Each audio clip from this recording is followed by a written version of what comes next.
Hey, what's going on, guys? Welcome back to another Mike Force podcast. We're continuing our journey through things that we talked about last week regarding Los Angeles and the things that are kind of falling apart in that part of the country, as well as preparation for World War III. I talked about this in a post recently where I wanted to focus a little bit of attention on the food shortage crisis that we potentially could see if we get into a conflict, a regional war with Israel. I mean, there's a high probability, guys, that this might happen. Now, why would that be a threat to America as far as the homeland?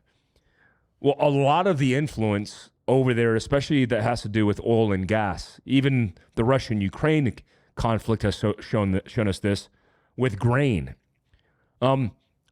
We are running the chance that in an alliance, which by the way, is getting more likely, where you have Israel continuing to apply pressure to drop bombs and surgical strikes against Hamas, the taking of Gaza City, now it's going to turn into an occupation, a multiple year conflict, according to Netanyahu. This is going to be a long-term commitment. If the Arab nations surrounding, we're talking about Jordan and Egypt, who's already being disaffected in conflict with supporting American causes because we invest a lot of money, a lot of resources in Egypt and Jordan for regional security, where they're now saying Israel's done enough. We need to pull them out. We can't continue to do this. If we lose Arab support, we're going to have to sacrifice our supply chain. That includes oil and gas from Saudi Arabia. And if that happens, and it's likely we're going to support Israel, or United Nations distances themselves from America and Israel, we are going to see supply chain crisis across the nation.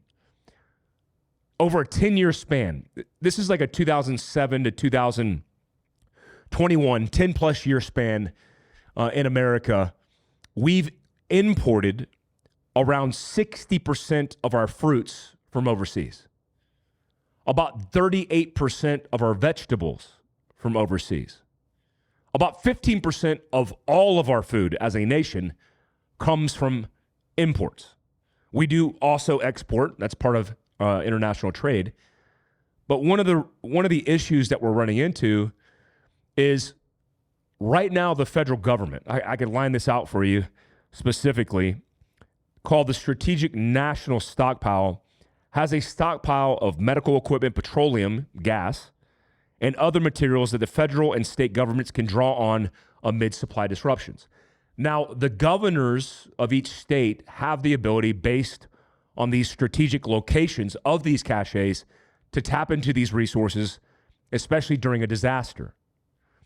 These resources include medical supplies and equipment, antibiotics, antivirals, vaccines, ventilators, beds, and they're stored in secret locations across the country to supplement state and local resources. Some of the materials are organized into 12-hour push packages. Each contains 50 tons of medical supplies that could be rapidly deployed to another part of the country. The exact contents of the stockpile are kept secret for national security reasons, but it is holding over $8 billion worth of inventory. That's awesome.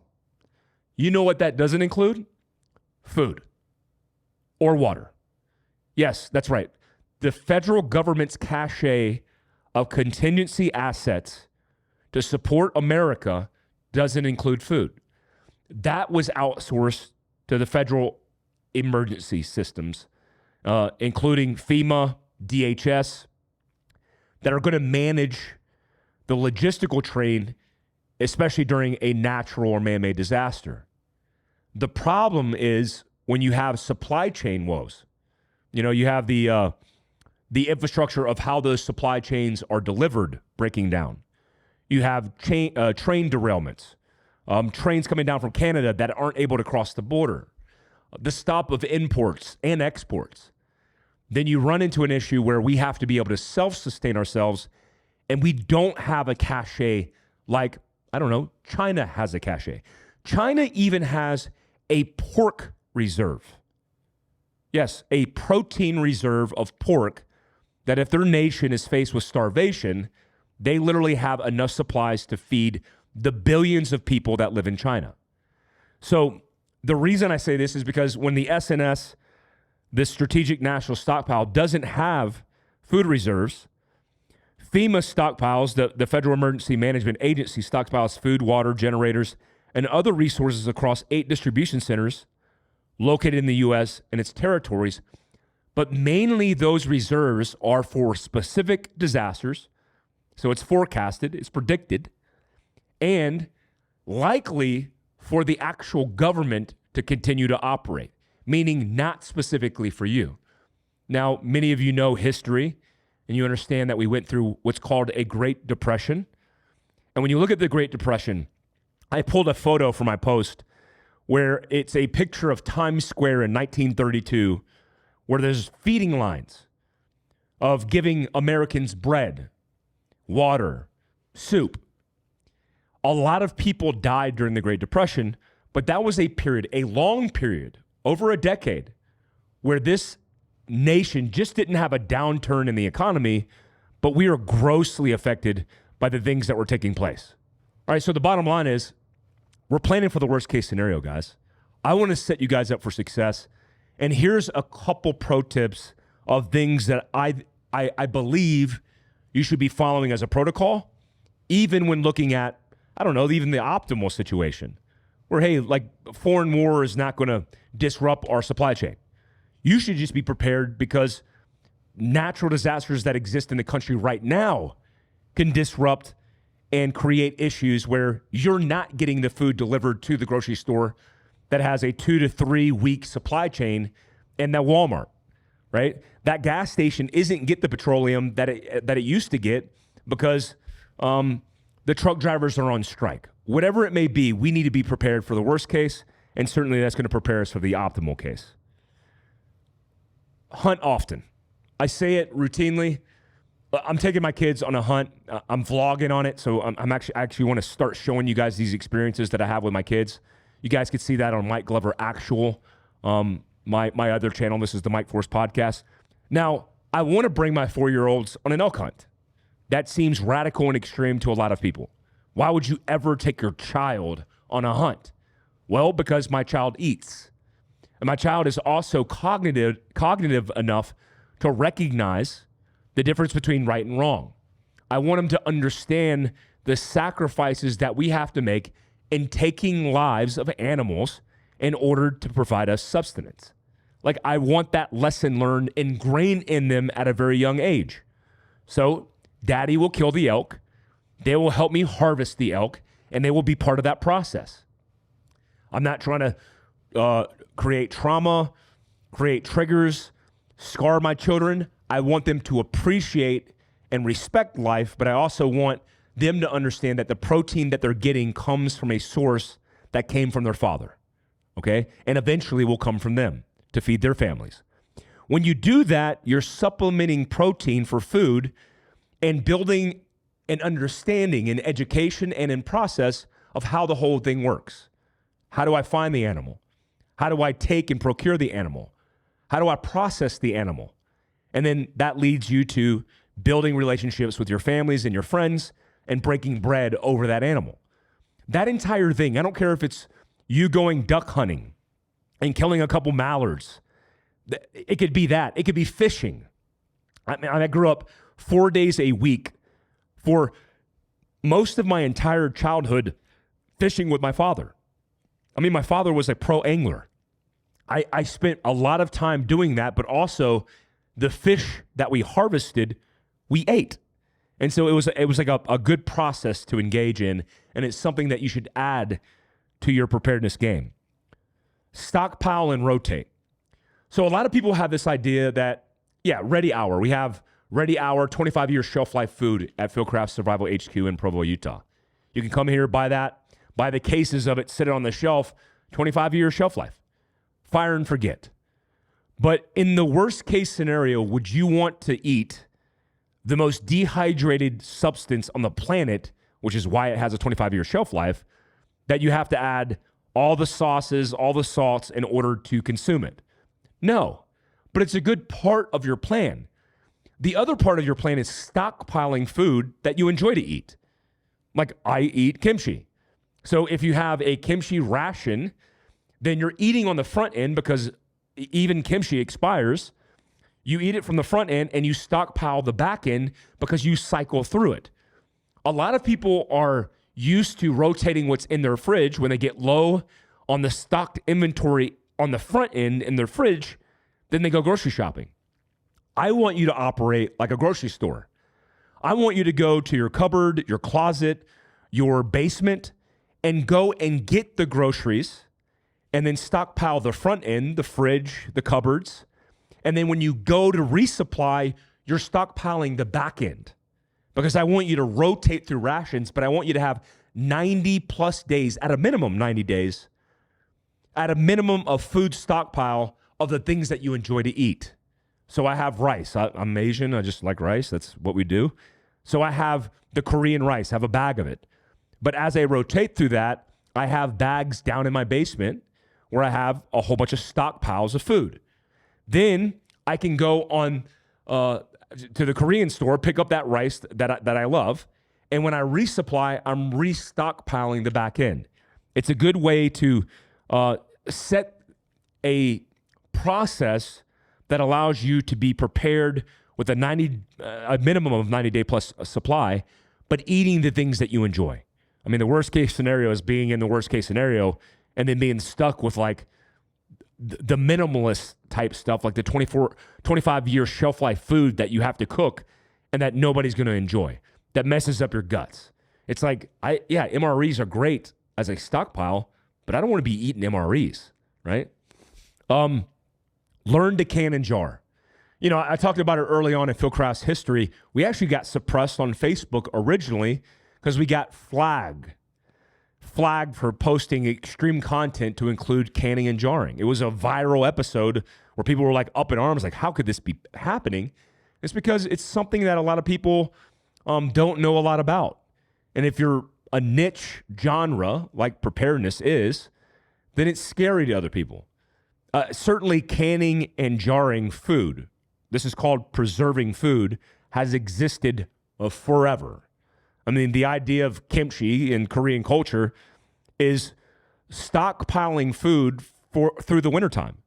So if you have cabbage, which you have in the summertime, and it grows all over the place, well, in the wintertime, there's not going to be cabbage available. So how do you preserve it? You add salt, you add pepper, you add vinegar, you add whatever you're adding to the kimchi, and that is going to provide fermentation that's going to allow you to keep that through the wintertime and also extend the shelf life. Now we're talking years. The general rule of thumb for jarring most foods is it extends the lifeline to about 2 years. That's the same thing with beef. You could actually, you could can and jar beef, but if you dehydrate beef, it's 18 months to 2 years. If you take a can, an aluminum can, and you preserve it because you can it yourself, you're extending that to about 5 years. Why is that important? Because guys, when you can and jar, one, if fermentation is part of the process, which is allowing bacteria to enter that and it ferments the vegetable, that's really good for you. That's good for your bacterium, the bacteria in your gut. That's also good for digestion. That's good for probiotics. That's good for all the things, right? Especially if you're eating 25-year shelf life or meals ready to eat. Anything preserved with high sodium, that's going to offset that. Also, you don't want bacteria. That's part of the reason why you can and jar a certain way. You have to be very clean when you do these things. You're extending the lifeline with no bacteria of these certain foods that you want, and that is going to be as you open it up. Like Camel Soup puts in an aluminum can and changes the world and the industry of canned foods. You are preserving that for an extended shelf life for a long period of time. Again, the foods that you enjoy. Lastly, grow and raise your own food. Why would I recommend that? And most people who I say this to will say, well, Mike, I don't have 5 acres and a mule. Like I don't have this off-grid cabin. I don't have these things. You don't have to have that. because it's technically not about actually growing the thing to provide you substance. What I mean is you're growing microgreens in your apartment complex. Well, how is that benefiting you? Well, you can just go to Whole Foods and buy expensive microgreens. Or you could save a little bit of money and you could grow it yourself. But when you grow it yourself, even harvesting the seeds, even going through the process of growing your own food in your own windowsill is going to teach you a lot about agriculture and about process. That's something that can be shared with your kids, with your family, and also it's awesome. Like microgreens can be added to everything. It's highly nutritious. It's a microgreen, right? If you have the opportunity to do microgreens, to do chickens, scale that out. Because the more you learn about chickens, the more you learn about agriculture, the more you're going to be able to adapt, understand soil, understand seeds, understand all these things if shit hits the fan, right? It's less about the actual substance, like the economics of owning chickens and feeding them whatever are typically upside down to a certain scale. Certainly now 4 chickens. I had a chicken die the other day. Certainly my 4 chickens are not providing a huge amount of substance, but the value they provide is, I tell my daughter every morning, you'll go out and feed those chickens. Well, Daddy, I don't want to feed those chickens. Do you want to eat eggs? Yes. Then you're going to feed those chickens. It's life lessons, and it's the process that's more beneficial, okay? All right, let's get beyond that. We'll talk a little bit more about food stuff. I have it in the future for Prepared as a show. We're covering right now the immigration issue, homelessness. We'll likely be covering fentanyl. I want to cover the food crisis as well, because in the last 2 to 3 years, food as a crisis has had a huge multiple. It has been amplified by all the things that are going on with China, Russia, the U.S., putting restrictions on the import and export of certain goods. That is hurting economies, and it's certainly hurting people. I mean, the egg, for example, was up 1,000% as a commodity, as a product, and that was like mind-blowing for a lot of people. Right now, food across the board is more expensive than it's ever been, and as a crisis, with a couple of things going wrong overseas, that could change the game. All right, guys, let's talk a little bit about the preparedness for World War III. We did a few episodes on this, and look, this isn't a fear-mongering. This is like, this stuff happens. Like, did anybody think that a pretty sovereign nation of Ukraine was going to be invaded by Russia, and they were going to be handing out AKs and ARs to their population? Nobody thought that Israel would change all of its rules on gun ownership and start distributing AR-15s to its civilian population because they realized the vulnerabilities that they dealt with. The savagery that has existed in human beings will always surprise you moving forward. We don't evolve into a position where that doesn't happen. When Hamas crosses into Israel and massacres 1,500 people, it's like, that's happening? That barbarism is barbarism? That's the word? Barbarianism. Those barbaric acts happening overseas, who would think? Like, that doesn't happen in our country. I think we forgot about Al-Qaeda and we forgot about ISIS in our recent history. I mean, we fought entire campaigns in Syria, losing multiple service members in that fight, in that campaign, and we still have a foothold in Syria with all the things that are going on. So this stuff hasn't gone away. That stuff very easily can turn things into a, hey, you better be prepared. So we talked about the intangibles, situational awareness, planning, decision point, resilience. Now we're going to talk about, and I'm pointing this book, but I'm talking about all the guideline principles that I'm talking about comes in this book called Prepared, a Manual for Worst Case Scenarios. The reason I say that is because you obviously can get this and pick this up and get into the minutia of this. I'm just covering broader topics that I talk about in this book. The first thing that we talk about in tangible preparedness is EDC. Now, you can go down a rabbit hole in EDC. The way I look at EDC now is very different than how I looked at EDC even in my service in the military. EDC, for most people, when I say the term EDC, people default to the pistol. Like, this is EDC, everyday carry. I don't think about it that way. Certainly, this is the staple of everyday carry. And I would say if you're not carrying, you're wrong. One, you have the constitutional right to do so. And two, inherently, with your right to self-defense, man, this is one tool you can't afford to not have when you need it, right? It's too late if you don't have it. I would hate for you to regret the moment that you needed it and realized you just were too lazy to actually have it, or you didn't want to go through the training, the concealed carry class, or the ownership process to actually own one. So, this is a 365 macro, or X macro, which is really nifty because it's got 17 rounds in a magazine. The technology is really in the magazine with a 1-inch thick gun, and how subcompact or compact this is. I mean, you can see how compact it is because I could cover the entire pistol with my hand. It's still enough real estate for my big hand, and also enough magazine capacity that I feel confident in where I don't carry an extra magazine. I mean, I do recommend, if you don't have more than 12 rounds, to carry an extra mag, but 17 plus 1 is good enough for me in EDC. But that's not the end of it. The first thing I would say is, to determine your EDC, you have to figure out capacity. Like, capacity is the space that you have on person right now to carry. If you're in board shorts and a t-shirt, then you're limited. But if you add a fanny pack to your game, then you're adding extra capacity. And so that's the start point of EDC, is what you're carrying. Your European man satchel is plenty of space to carry a lot of stuff. Same with your purse. If 90% of your purse is makeup, well, you need to start adding more capability by pulling makeup out and putting things that are going to save your life in. Also, I want you to think about one question that I ask people. Kevin Estella asked people during survival classes this.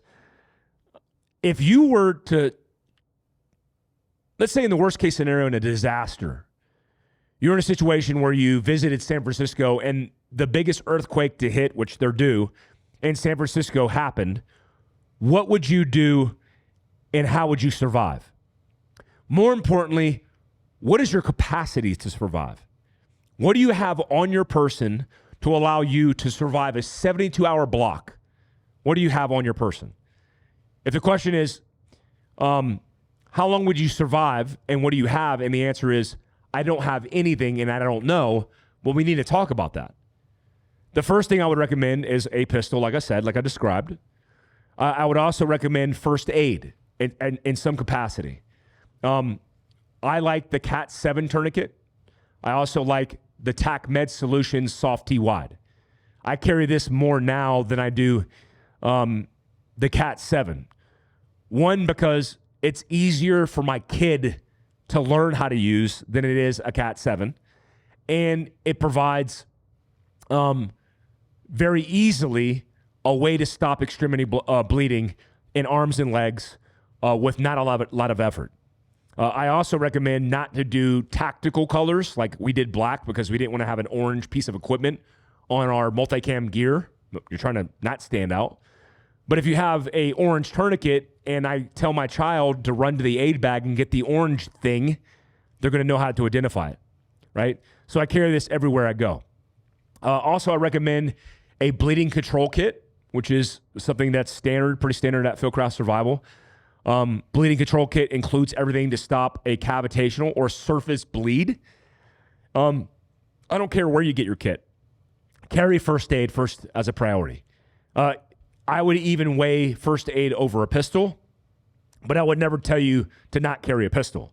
Carry both, right? Create the capacity to carry both. A lot of people have asked me, Mike, what's a low-vis med setup? I honestly don't believe there is. There's actually it's not like a pistol where you need to be concealed a certain way. Like there's a full-size pistol versus a subcompact. They both shoot the thing. They both pew-pew. So they both have good capability. First aid isn't that way. The smaller you get to an extent, the more you reduce your capability. So I don't want you to have a a wafer of combat gauze. I want you to have enough combat gauze to stop the bleed. And so our bleeding control kit, which is about this small, that fits in the fanny pack, can fit in your pocket, not comfortably, but can fit in your pocket. I would recommend at a minimum to have that. Also, other things that we talk about in EDC, lights. This is actually a Fieldcraft prototype light made with KC highlights. It's powered by KC highlights because they specialize in lighting. A couple of the reasons that I designed this specific tool is because I wanted two settings, a lower power and a higher power. A high power of LED, let's call it 500 lumens, also blinds you from the back end of the light source. In fact, 500 lumens will blind you for about 5 to 7 seconds. When you're completely blacked out, you shine it and then you turn it off, you'll be blind for about 5 to 7 seconds after you turn it off.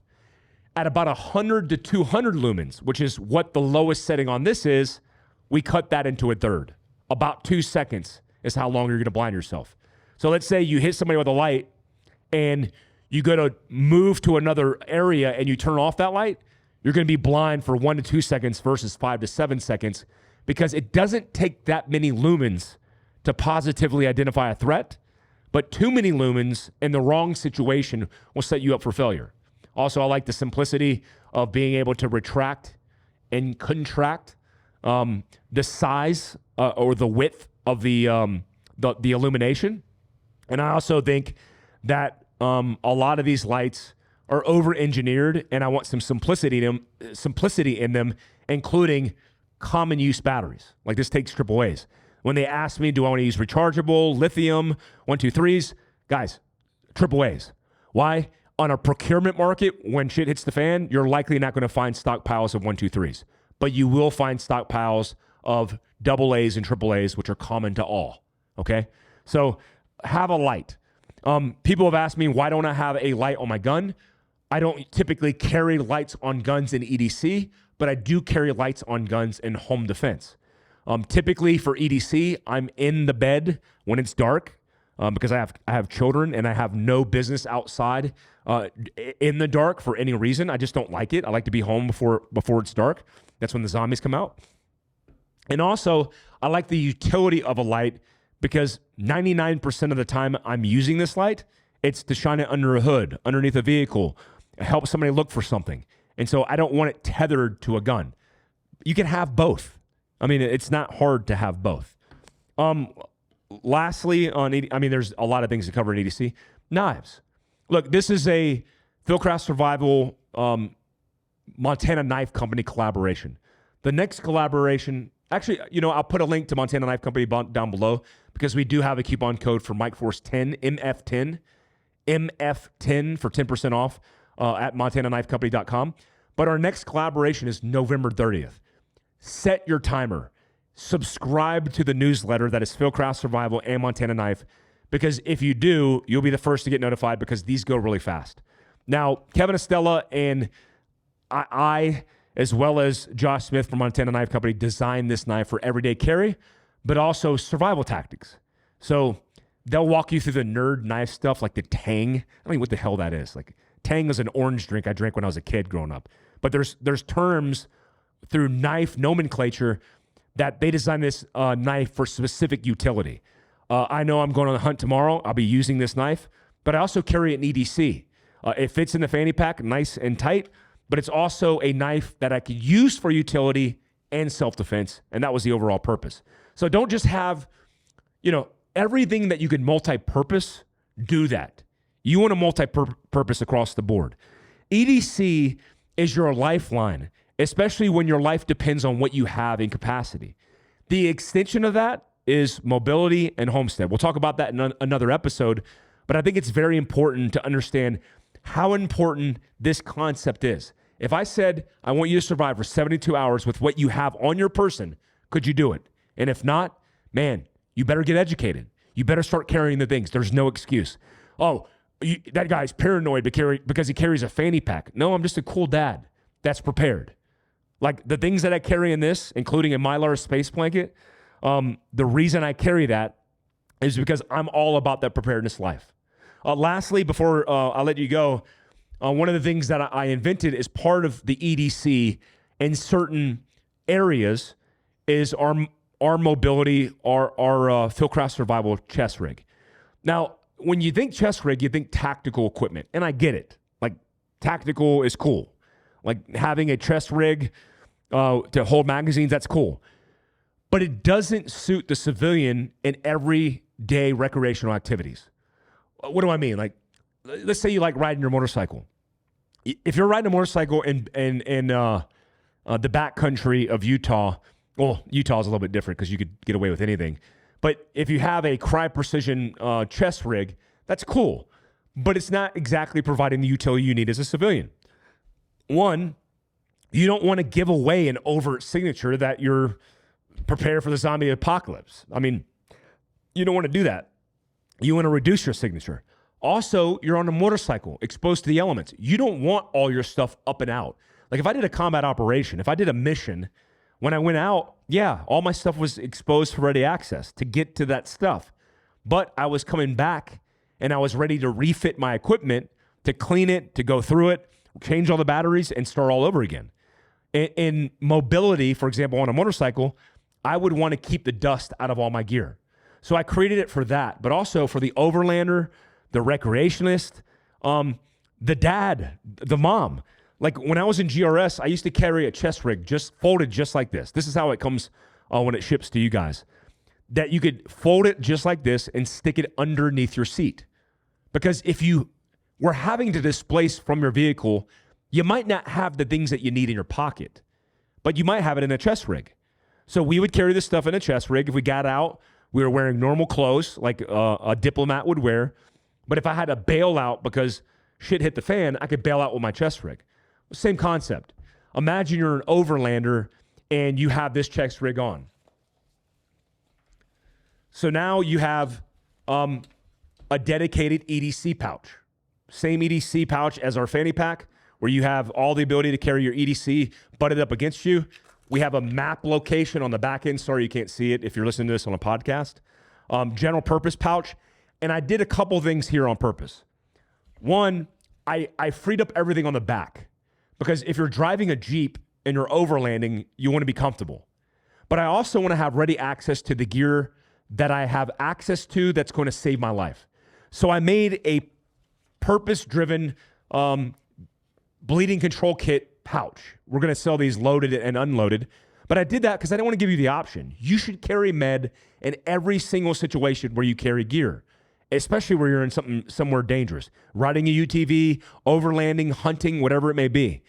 So I made that to where if you get out of the vehicle, let's say you're Jeeping with your buddies, and somebody flips the Jeep, which has happened with me before. My first time Jeeping in the Appalachian Trail when I was like 20 years old, somebody flipped the Jeep in front of me. If I go out to investigate that, I don't want to have to run back to my vehicle to grab a first aid kit. I want to be able to reach into the first aid gear that I have readily accessible. Let's say I'm on a motorcycle and I flip off the handlebars and I'm rolled up and I have a severe injury. If you have a first aid packet in your panniers on your motorcycle, good luck finding it, because you're going to have to dig it out after you low crawl your broken body to your bike. So I want it tethered to my body so I have ready access to that. You know, this concept, you don't have to buy my chest rig. This chest rig is available for pre-sale right now. The link's down below. If you don't do this, do a backpack. If you don't do this, do your own chest rig, build it out the way you want, but have ready access to it and carry it with you at all times. Don't wear it all the time. I don't want to see you in Albertsons with a chest rig on. I mean, this one would be fine because it's all concealed and stuff. I just don't want you with like a Crye Precision, jumpable plate carrier. I mean, you could be that guy. Guys, that's all I got for you. Looking forward to your feedback on this last episode of Prepared. We did a drive around with LAPD. It's pretty funny that people were commenting that me and Jack Osborne were rich people. I know rich people. Jack Osborne's actually not uber rich. He doesn't live in a mansion in Beverly Hills. He lives in a pretty reasonable and normal house in LA. And I certainly thank you for the compliment that I'm rich. But in this episode, You'll get none of that because the starting salary for LAPD is like $43,000 a year. So you're going to be able to drive around with me and an LAPD officer talking about some of the issues that him and his department face, all politics aside. There's no politics involved. Also, if there's any criticism of this guy, I don't even mention it in the episode. This guy's a minority. You don't get to see his face because I blur his face out, but his wife is African-American as well. So he fits all the parameters. Like, he was at BLM protest getting sucker punched in the face, pelted with glass bottles, and was holding the line down, protecting his community, and people would jump on it to be like, he's just a pig cop. No, he's a law-abiding citizen who's serving and protecting his community, just like all these officers are, and getting paid nothing for it. I mean, just LAPD as a whole, these men and women put their asses on the line, and for what? I look at it and go, damn, they're not paid. They're treated like shit. They were defunded $186 million, and they can't even enforce the laws because of the politics that are involved. That is a dilemma. The next episode of Prepared, you'll get to see all of that, and hope if you're tuning into this, you're tuning in that as well. Make sure you subscribe and hit the notification tab. Guys, I appreciate you guys. Until next time, peace out.